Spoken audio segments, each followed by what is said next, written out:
Origen de la doctrina del rapto secreto. La doctrina del rapto secreto no es propia de los protestantes. Se originó en la mente magistral de los jesuitas de Roma. Francisco Rivera, 1537-1591, fue el que fundó la teología del futurismo. Y Luis Alcázar, 1554-1613, quien fundó la teología del preterismo. El preterismo enseña que las profecías del anticristo y la bestia se cumplieron en el pasado con un rey griego, llamado Antíoco Epífanes, mientras que el futurismo enseña que las profecías del anticristo están en el futuro y se cumplirán con un pueblo de Israel literal, en templo literal y un anticristo literal. Todo será literal según el futurismo.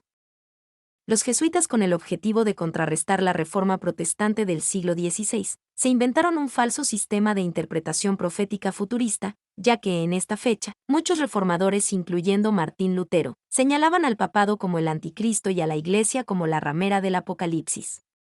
Por otro lado, a los jesuitas lo único que les quedaba era inclinar las profecías hacia otro lado, lejos de los señalamientos hacia la Iglesia. Los protestantes que dicen ser guiados por estas interpretaciones, han sido engañados. Esperan a Jesús de una manera, cuando en realidad vendrá de otra. La historia se repite. Los judíos esperaban al Mesías como un Mesías político, cuando en realidad vino de una manera diferente. Lo mismo pasa hoy, el protestantismo espera a Cristo secretamente cuando en realidad vendrá de otra manera. ¿Existe un rapto secreto de la Iglesia? Todos los defensores del rapto están de acuerdo en que el principal argumento se basa en 1 de Tesalonicenses 4:17, que dice: Luego nosotros los que vivimos, los que hayamos quedado, seremos arrebatados juntamente con ellos en las nubes para recibir al Señor en el aire, y así estaremos siempre con el Señor. Los defensores del rapto usan esta cita para sostenerse, pero el contexto no apoya un rapto secreto antes de la venida de Cristo. El mismo capítulo muestra una venida audible y visible de Cristo, con trompeta y con voz de mando.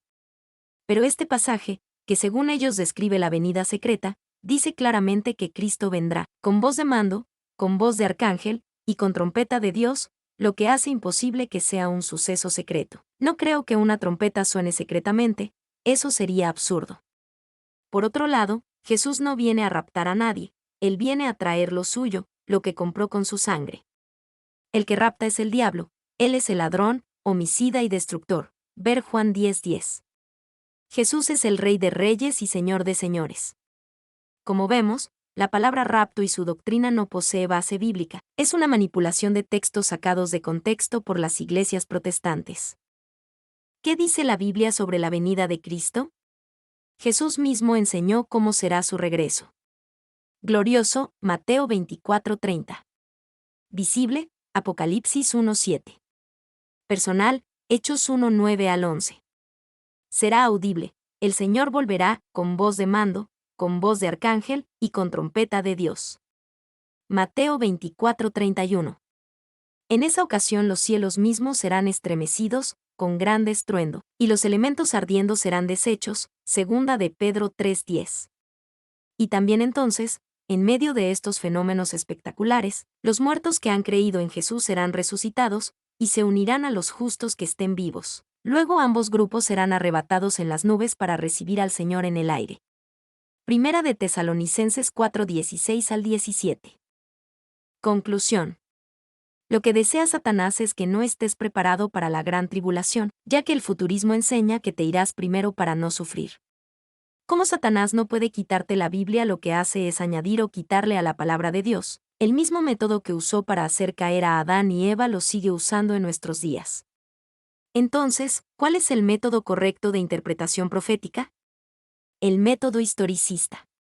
Un libro que aplica este método es El conflicto de los siglos. Puedes descargar el libro en PDF o los audios en la siguiente dirección.